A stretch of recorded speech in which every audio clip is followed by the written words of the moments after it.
J. 4th carbon oil, 20th century's fatal seductress. C2.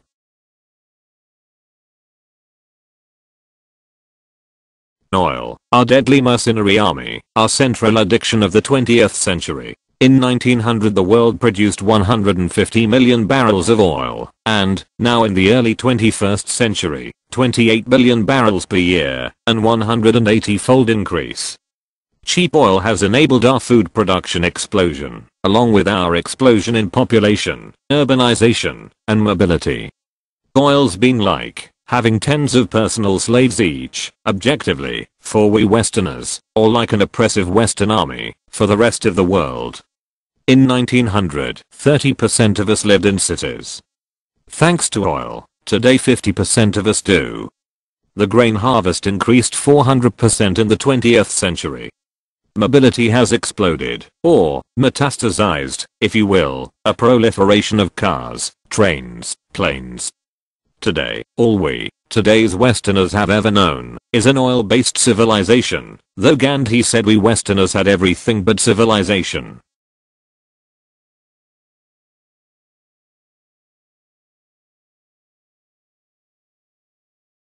Our Western oil army fed us, moved us, plundered for us. Now it is abandoning and turning on us. Not we, but our children deserve better. 1981 was the peak of new discoveries worldwide. Zero, none, nada, not one top 20 discovery since then. Zilch. The tank is headed toward empty, forever. You'll tell your kids, what? In 2006 the world pumped 28 billion barrels, but discovered only 9 billion new. Yes, that is not good. We used 3 times more than we replaced. The world's reserves are in free fall, for decades now. You didn't know. You do now. And 1/2 of the world's reserves are now used up. There are 1 trillion barrels left.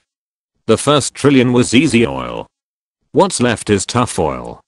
It is deep, offshore, in unfriendly countries, in a deadly mixture of sand or shale.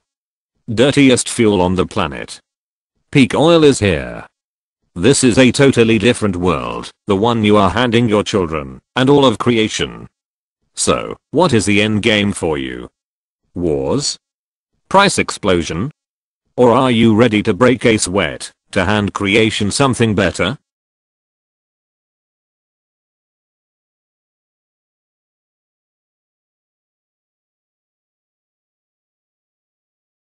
Oil's been 20th century's food, pretty much. It has infused everything we've consumed. Now, it's gone. In 1950 through 1972 a bushel of wheat could be traded for a barrel of oil, both trading for about $2. But grain is now pegged to oil, and with oil now over $60 a barrel, grain for Western cars is highly profitable. In 2006, 16% of the corn crop went to fuel for the cars of the alcoholics. By just 2 years later, in 2008 that doubled to about 30%. God save us from the Christian nation. The world price of grain is moving to the oil price equivalent. Food will shift into the fuel economy benefiting Western alcoholics, and away from the bellies of the starving billions. Luckily, we are not all interconnected. Right?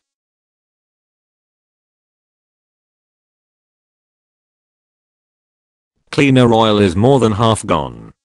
Forever. The rest is the expensive dirty home earth killing stuff. History is clear. New production follows new discovery by about 40 years, throughout the history of oil production. In 1970 the US produced 9.6 million barrels per day. In 2006 the US produced 5.1 million barrels per day. There is a 47% decline in US production since 1970. Venezuela has peaked now, a major US supplier. The UK peaked in roughly 2000.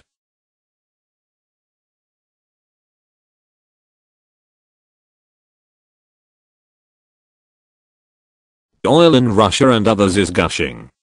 For now. And drowning creation in CO2. Russia eclipsed Saudi Arabia in 2006. Canada, horrifically under control of its carbon-rich Western right-wingers, is fighting to get its deadly tar sands into the US and into the world's atmosphere. As NASA's James Hansen projects, creation is doomed if this happens.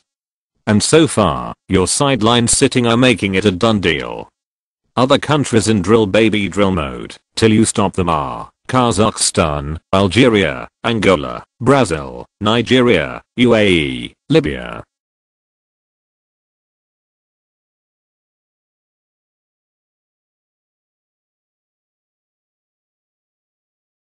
The biggest sources traditionally are in decline: Saudi Arabia, etc. Mexico is the US second largest supplier. In 2004 Mexico produced 3.4 million barrels per day. Mexico's dominant oil field is in steep decline. Mexico could be a net oil importer by 2015. China. Saudi Arabia's largest oil field is 50 years old now. Saudi Arabia's 2007 production of 8.9 million barrels was down 6% from the prior year. Can pre-peak countries make up the difference for the rest? For how long? We can only hope not.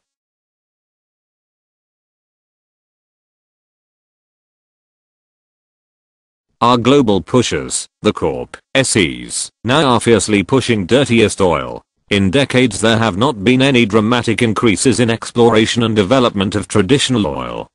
Obviously, the Corp. SEs perceive that 95% of world's oil is already discovered. The whole world has been seismically searched. It is extremely unlikely new fields to be found. World demand increases annually 2 million barrels per day. Old oil fields decline annually 4 million barrels per day. You do the math. Current world demand needs a whole new Saudi Arabia every few years. Yes, this is not sustainable.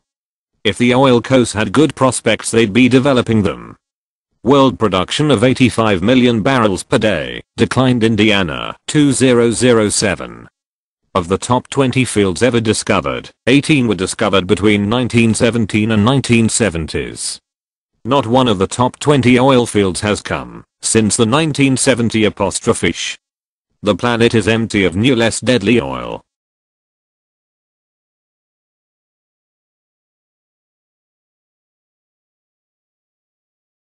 Killer oil. The world is awash in, if we are that insanely inhumane to allow it to be extracted and sold. Are we? Are you? We can expect world oil output to drop to 67 million barrels per day by 2020, a 21% drop from today's 87 million barrels per day.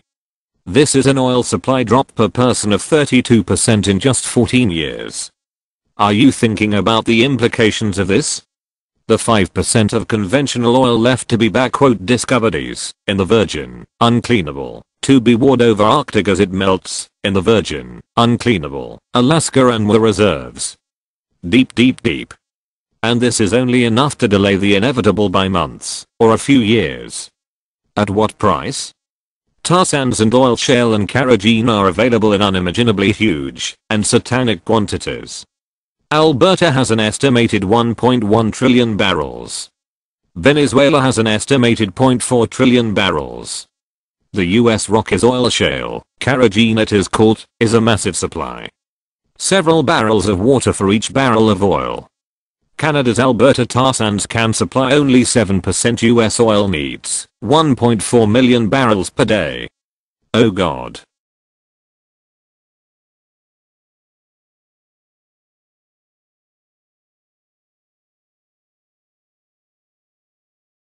The Alberta tar sands alone will exterminate humanity if you insanely let it be pulled from the ground. It is unspeakably highly carbon-intensive production with massive extensive use of natural gas that itself is almost as carbon-intensive as coal. Truth be told, extraction releases oceans of methane. 2 tons of sand are ripped from the earth for 1 barrel of oil that is produced. The net energy yield is extremely low, with 2 out of each 3 barrels used simply for production. Tar sands is 3 times dirtier than the oil we've known. And the rape of the land in the process is, well, brutal rape.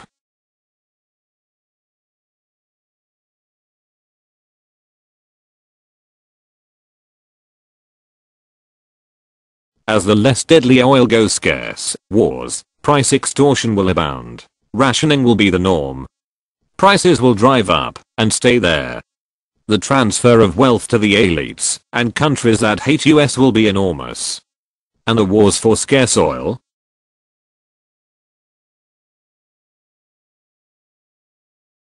We've been eating oil, so, with no oil, there will be no food. Unless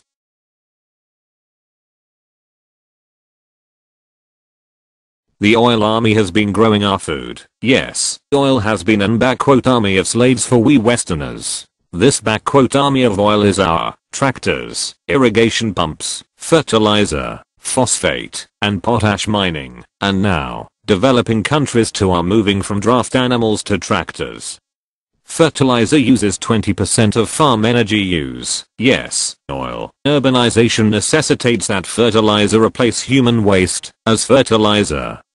Your chickens come to roost in your kid's house, and the poor world food exports send nutrients elsewhere, never to return. Nitrogen, phosphorus, and potassium.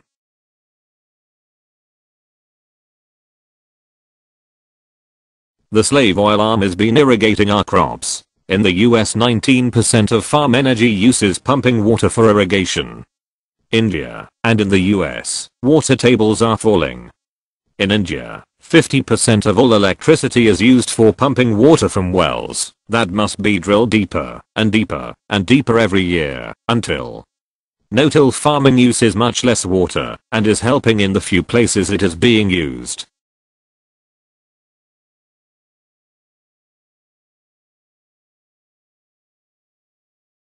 The slave oil arm has been producing our food 5 ways, in production and 4 more ways: transportation, processing, packaging, marketing, and in the kitchen, the largest consumer of energy in the Western food chain.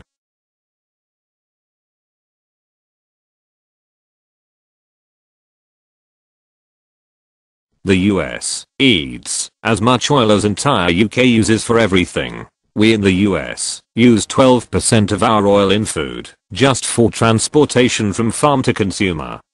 Think of our air transport of food, fruit, etc. It has exploded in recent decades. 16% of our oil in food is used for canning, freezing, drying.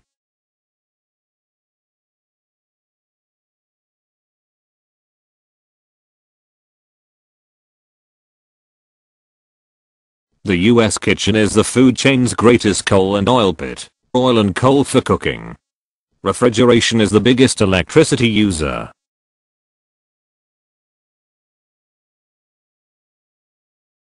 Oil-based grain production cannot survive without oil, the dirtiest, deadliest yet seen by far. In the 20 years between 1950 and 1973, the grain harvest increased 200%, more than since the very beginning of agriculture thousands of years ago.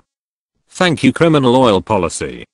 Between 1950 and 1990, science and oil raised yields from 1.1 to 2.5 tons per hectare. Ominously, since 1990 the house growth slowed from a 2.2% increase per year to a 1.1% increase. The easy steps are done now. Done. Oh, what a future our children and the poor have been gifted by us. The sources of the 23-year food productivity rise are irrigation, largely delivered by oil. Fertilizer use growth, again, thanks to oil. And high-yielding varieties of grain, corn, wheat, and rye.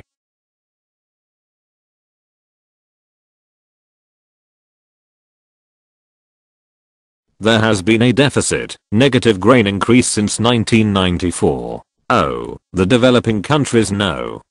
But for you Westerners, never mind. Food production per person peaked Indiana 1984. There has been a 12% drop per person. This would matter if you were connected to the billions for whom food is their primary, major largest expenditure. Never mind. Your kids will discover the connection. What a surprise it will be.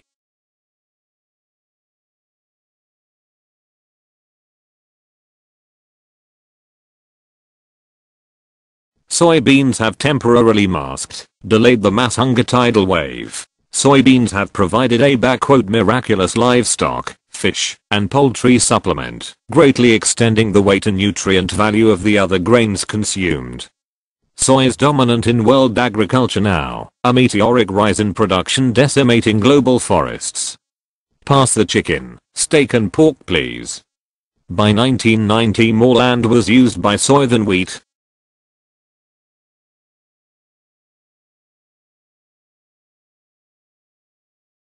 But only wheat, rice and corn expansion can avert world hunger. 7 out of 8 of the last year's production has fallen below consumption for these grains.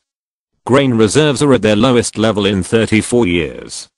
3 demands are overwhelming farmers, 78 million new people per year, billions of people moving up the food chain, food being shunted to fuel for cars, not food for people. And farmers are facing new constraints. The 50-year irrigation expansion has ended. Irrigation is now shrinking, wells are going dry, water tables are falling. Water is being massively diverted to cities, away from food, away from farms. For example, China's wheat harvest has dropped by 20%.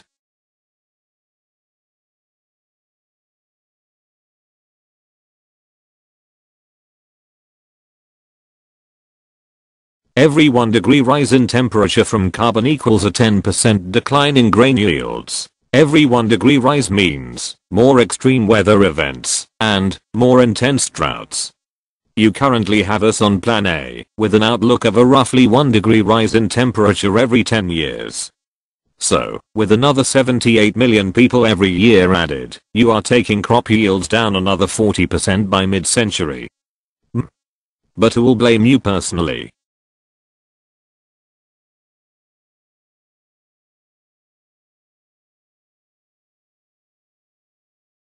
Insanely, we are paving cropland globally.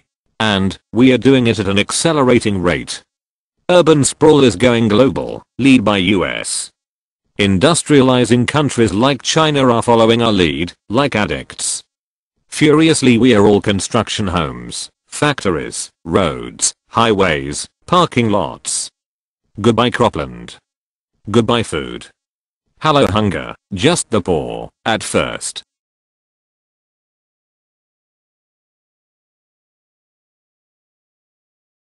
Our cars are devouring the starving's crops, and we are in denial. When oil jumped above $60 per barrel, Indiana 2005 ethanol investment exploded. Grain used in ethanol has been doubling. 1/5 of the US grain harvest is now going to fuel. This is less than 4% of US fuel use, but extremely profitable for agribusiness, even before your subsidies. Brazil using half of its sugarcane harvest for liquid fuel. Europe increasingly uses biodiesel, increasingly turning to palm oil from Indonesia and Malaysia, which is causing massive deforestation, ripping out what is left of Earth's lungs.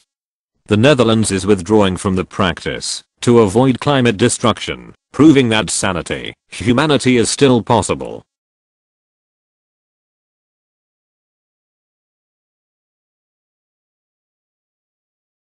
And of the 2006 2 billion ton grain harvest, now the world's dominant feed grain as well as the leading ethanol feedstock, overtook wheat roughly a decade ago.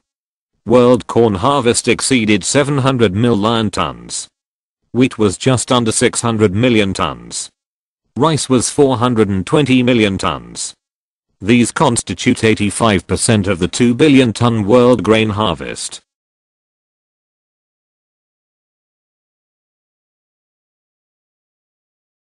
US corn is 40% of the global harvest and 2/3 of the world exports. The corn harvest of Iowa is immense, the leading corn producing state. It exceeds the entire grain harvest of Canada, for example. And it is ours to squander how we wish, right? Might makes right, right?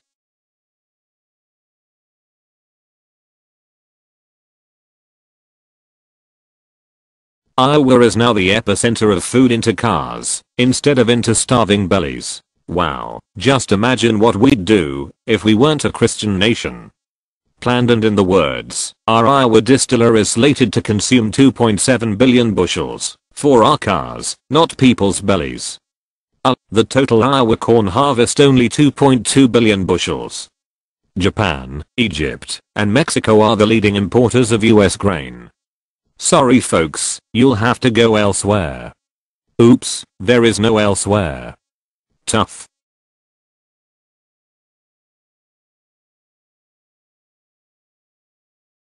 Food into cars murders the world food price. In September 2007, food prices nearly doubled those of 2 years earlier.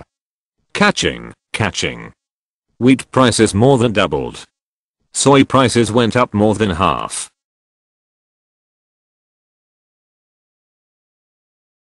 Food to gasoline is killing the poor, but fattens US agribusiness on your watch. In Mexico, 2007 tortilla price shot up 60%. Let them eat sand. Crowds of 75,000 protested in the streets, but not US streets, thanks to ICE. Government price controls were instituted. Italy saw pasta boycotts due to skyrocketing prices. The UK too is worrying about rising bread prices.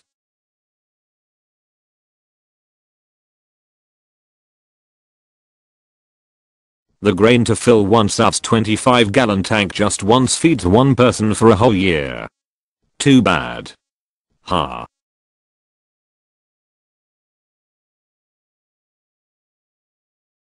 If the entire US grain harvest went into ethanol, only 18% of the US automotive fuel needs would be met.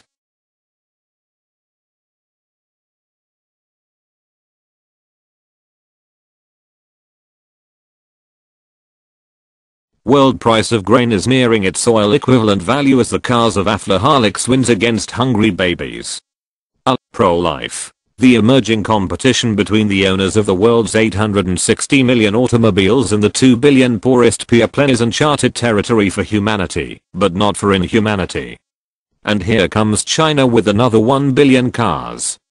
The average income of the world's automobile owners is roughly $30,000 a year. They are not the 4 billion of our brothers and sisters existing on $4 per day, or less.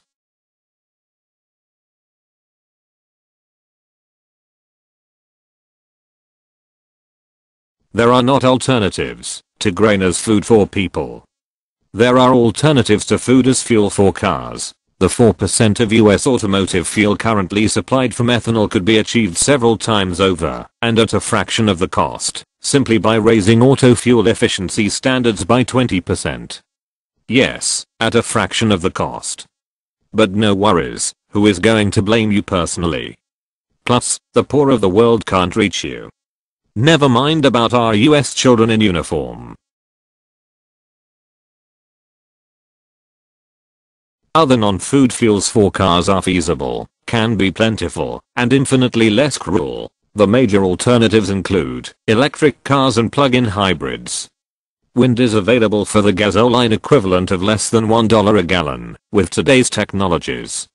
Liquid fuel from fast-growing trees, switchgrass, prairie grass mixtures, or other cellulosic materials, which can be grown on wasteland, are pretty easily within reach, if we decide this is important. Jatropha, a golf ball-sized fruit with seeds containing oil that can be turned into biodiesel. Jatropha diesel can be produced for $43 per barrel. Microalgae, water hyacinth, and the list of alternatives goes on. Peak denial about peak oil.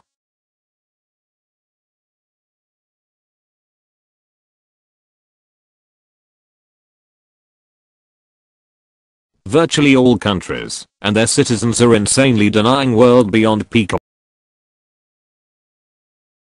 Virtually all countries and their citizens are insanely denying world beyond peak oil. Few countries are planning for a reduction in oil use.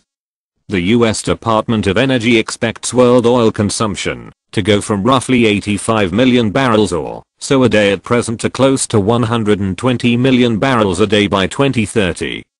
This is madness. In a democracy, the buck stops with you.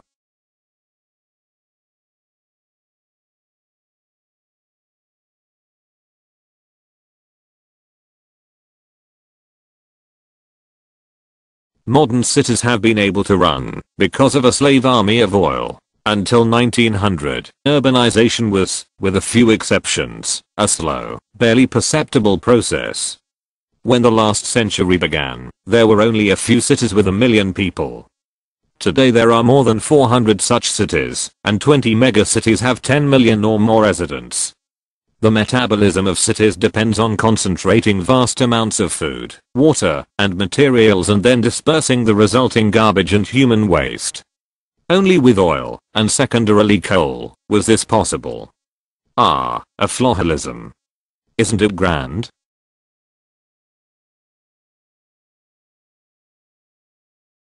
We'll flee suburbs as world oil decline deepens, and property values of suburban homes plummet, it has been projected.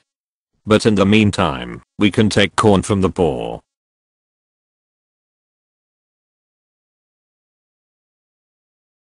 When there's no longer a massive oil army to feed us, food will become more costly, yes, even for the real people, we affluaholic Westerners. Diets will be altered as people move down the food chain, or out of the food chain, altogether. Diets will thus become more closely attuned to local products and more seasonal in nature, and for billions of us, that will mean sand, or in the case of our men and women in uniform, lead.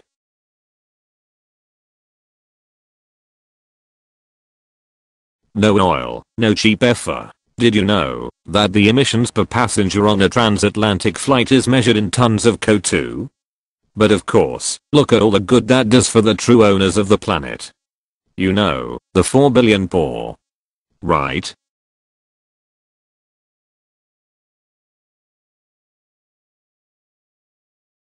No more cheap oil, air freight declines, but not before untold misery, and warming will then be irreversible.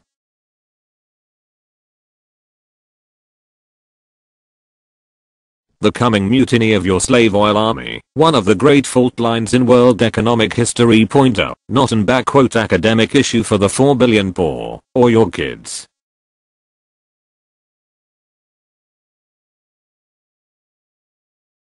Oil's tyranny hits poor countries doubly hard. Your United States burns more gasoline than the next 20 countries combined.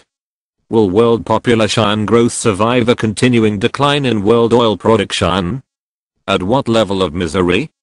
How will a shrinking oil supply be allocated among countries? By the market?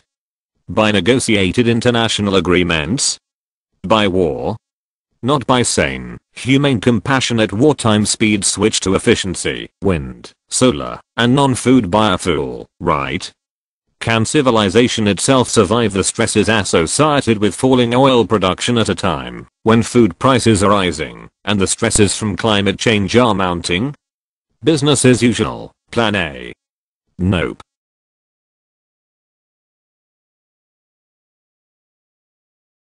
Food insecurity is lethal to failing states.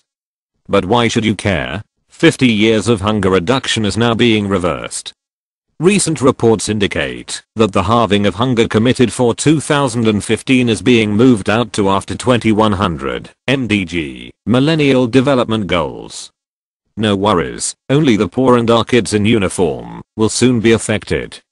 In 2007, James Morris, head of the UN World Food Programme, WFP, announced that 18,000 children are now dying each day from hunger and related causes, with some overlap with the 26,000 kids that die each day largely due to lack of clean water. Easily preventable by non-affluaholics.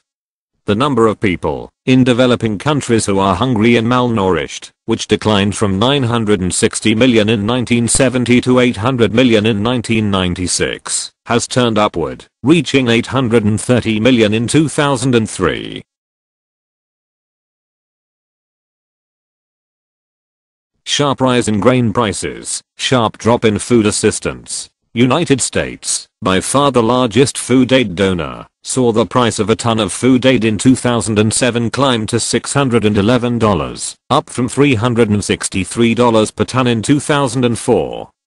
FAO and WFP each year release an assessment of crop and food conditions that lists the countries in dire need of food assistance. In May 2007, a total of 33 countries with a combined population of 763 million were on this list. 17 were in need of external food assistance because of recent civil strife and conflict. The top 20 list of failing states, including Afghanistan, Burundi, Côte d'Ivoire, the Democratic Republic of the Congo, Guinea, Pakistan, Somalia, Sudan, and Zimbabwe.